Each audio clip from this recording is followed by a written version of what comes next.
ఒక అంజయ్ నగర్ గురించి మాట్లాడుకుంటాం మనం, ఒక వాజ్పేయి నగర్ గురించి మాట్లాడుకుంటాం మనం, ఒక ఆలయ నరేంద్ర కాలనీ గురించి మాట్లాడుకుంటాం మనం. ఎక్కడికి పోయినా అంబేద్కర్ నగర్లు, బాబు జగ్జనరావు గురించి మాట్లాడుకుంటాం. ఎవరి వీళ్ళు ఇవాళ కన్నగడ్డ అన్నం పెట్టకపోతే, ఉపాధి లేకపోతే కనిపెంచిన అమ్మాయిలను అక్కడనే వదిలిపెట్టి కన్న బిడ్డలు వేసుకొని వస్తాం. హైదరాబాద్కి కన్న బిడ్డలు వేసుకొని వస్తాం. 4,000 5,000 కిరాయి చెల్లించాలని ఆ పేద కుటుంబాలు ఎక్కడో ఇసేసినట్టుగా చెరువులో పక్క పంటో, మురికి కాలువ పక్క పంటో, జనసంచారం లేని దగ్గర, ఎవరు నివసించిన దగ్గర అక్కడ గుడిసెలు వేసుకొని ఒక తరం జీవిస్తుంది. ఒక తరం. ఇవాళ నేను అంటున్నా, ఇవాళ ఈ హైదరాబాద్లో వేసిన అన్ని బస్తీలు కూడా ఒకనాడు జనసంచారం ఉన్నటువంటి ప్రాంతాలు కావవి. 40 ఏళ్ళుగా 50 ఏళ్ళుగా ఒక తరం కష్టపడితే ఒక ఇల్లు నిర్మాణం అవుతుంది. అక్కడ ఒక ఇల్లు నిర్మాణం అవుతుంది. ఒక 20 లక్షలు 30 లక్షలు సెకండ్ జనరేషన్ ఇవాళ ఉన్నారు. ఆ సెకండ్ జనరేషన్ కట్టుకొని నివసిస్తున్న ఇళ్ళ మీద ఇవాళ బుల్డోజర్లు పోతున్నాయి. హైడ్రా వచ్చినాడు చాలా మంది ఓహో ఆహో అని కీర్తించారు. ఈ ఈటల అంటే ఎప్పుడు ఇదే మాట్లాడతాడా?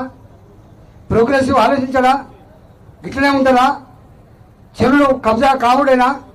మురిక్కాలో కబ్జా కావడం నేను కోరలే. మురిక్కాలో కబ్జా కావద్దని కోరుకుంటున్నా. నేను చెరువులు కబ్జా కావద్దని కోరుకుంటున్నా.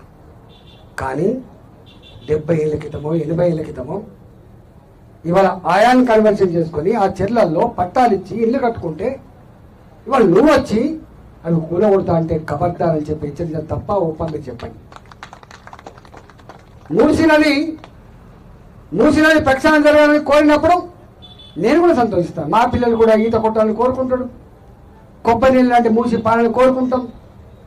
కానీ మూసి ప్రక్షాళన పేరిట ఇవాళ మూసికి 500 మీటర్లు ఇటువైపు 500 మీటర్లు అటువైపు ఇవన్నీ కూడా ఇల్లు కూడగొట్టి, నేను నా ప్రాంతం వస్తాయి కాబట్టి నాకు తెలుసు కాబట్టి చెప్తున్నాను.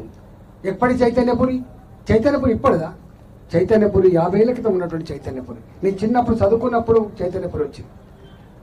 అవన్నీ తీసుకొని వాటిని కూడగొట్టి వాటి జాగాలో మల్టీప్లెక్స్ కట్టేటువంటి ఒక వ్యాపారం చేస్తానటువంటి ఆలోచన వచ్చినప్పుడు నువ్వు రియల్ ఎస్టేట్ బ్రోకర్ అని చెప్పి నేను అడిగినా తప్ప, రియల్ ఎస్టేట్ బ్రోకర్ కోసం వచ్చినావా? బ్రోకర్ మస్తమైన రియల్ ఎస్టేట్ అంటే నీవెందుకు అంటే ఇవాళ కూడా గాంధీ గారి విగ్రహం పెట్టుకో, మాకేం బాధ లేదు, మేము పూజిస్తాం, దండేస్తాం. 50 ఎకరాలు కాదు 100 ఎకరాలు కానీ దాని నీడలో 100 కుటుంబాలను రోడ్ల మీద వేసే దుర్మార్గమైన చర్యని కూడా సపోర్ట్ చేస్తారు అడుగుతున్నాయి. అరే మీకు తెలియదు, సెంటిమెంట్స్ ఉంటాయి ప్రజలకు. కొంత అమ్మ ఓ సెంటిమెంట్, నాన్న ఓ సెంటిమెంట్, ఇల్లు ఓ సెంటిమెంట్. ఊళ్ళల్లో ఓ పుట్ట మీద ప్రేమ ఉంటుంది, ఓ గుడి మీద ప్రేమ ఉంటుంది, ఓ బావి మీద ప్రేమ ఉంటుంది, వాడకట్టు మీద ప్రేమ ఉంటుంది. ఊరు పట్టు ఉడుం పట్టు అంటారు. ఇవాళ ఊరు పట్టు ఉడుం పట్టు అంటారు. ఇవాళ నీ అందాల కోసం, నీ పేరు కోసం 1000 కుటుంబాలు ఇవాళ నిరాశ్రయం చేస్తా అంటే ఎవడు ఈ సమాజం స్పందించకుండా ఎట్లుంటుందో ఒకసారి ఆలోచించండి. ఇవాళ ఖమ్మంలో వాళ్ళు చెప్పే భాష ఏంటిది? బ్రోకర్లు.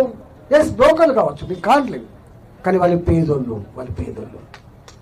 వాళ్ళంతా గ్రామీణ ప్రాంతాల్లో ఇంతకుముందు చెప్పినట్టుగా ఉపాధి లేకపోతే పొట్ట చేత పడుకొని వచ్చిన వాళ్ళు. కూరగాయలు అమ్ముకుంటూ ఉంటారు అక్కడ, పళ్ళు అమ్ముకుంటూ ఉంటారు అక్కడ, 10 ఇళ్లలో పనిచేసే వాళ్ళు ఉంటారు, 10 ఇళ్లలో బట్టలు ఉతికే వాళ్ళు ఉంటారు. వాళ్ళు కదా వాళ్ళు మనుషులు.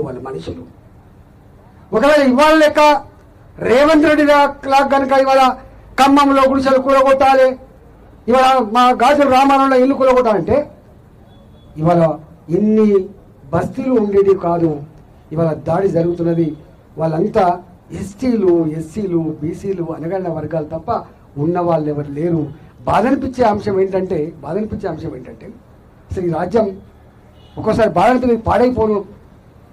ఏ పోలీస్ అయితే ప్రజల ప్రాణాలకు మానాలకు రక్షణ కల్పించాలో గా పోలీసులు ప్రజల మీద హింస పెట్టడానికి ఆర్డర్ ఇస్తే ఇలా వాళ్ళ సమక్షంలో వాళ్ళ ఇల్లు కూలగొట్టడం అనేది ఎంత నీచమైన చర్యలో ఆలోచన చేసుకోమని కోరుతున్నాను. ఇలా ఆర్డర్ పెట్టంగానే ఇది మంచిదా చెడ్డదా, చేయచ్చా చేయకూడదా చూస్తలేరు. తనకు ఆర్డర్ వస్తూనే ఉంటుంది. ఇవాళ శత్రు దేశాల మీద యుద్ధం చేసినట్టుగా పేద ప్రజల మీద ఇలా దౌర్జన్యం చేస్తున్నారు. వాళ్ళ కళ్ళ ముందే పోలీసుల సమక్షంలో నోటీసు లేకుండా దొంగల్లాగా అర్ధరాత్రి పూట వచ్చి లారీలు ఒక్కొక్క ఇంటికి ఒక లారీ తెచ్చి వాళ్ళు కుక్కి పడేసి ఇలా కూలగొట్టే పరిస్థితి వచ్చిందంటే ఎటుపోతుందో తెలంగాణ సమాజం ఆలోచించమని చెప్పి కోరుతున్నాను. దీన్ని ఆర్పగలిగే శక్తి కేవలం సంఘాలకు మాత్రమే లేదు. దీన్ని ఆర్పగలిగే శక్తి కేవలం వ్యక్తులకు మాత్రమే లేదు. దీన్ని ఆర్పగలిగే శక్తి, అడ్డుకోగలిగే శక్తి ప్రజలకు మాత్రమే ఉంటుందనే విషయం మర్చిపోతుంది తెలంగాణ. ఏ తెలంగాణ మత్పరిచ్చేది కాదని, మాయ చేసేది కాదని, తెలంగాణ పరిగెసుకొచ్చే కొట్లాడే శక్తి ఉందని చెప్పి గర్వపడ్డమో ఇక్కడ పోయింది చైతన్యం. ఏమైపోతుంది చైతన్యం ఆలోచన చేసుకోవాలి. మనం 2 ఏళ్ళు గడిచిపోయింది. వాళ్ళ ఎన్ని 6 గ్యారంటీలు 6 పాలసీలు పెట్టిండ్రు.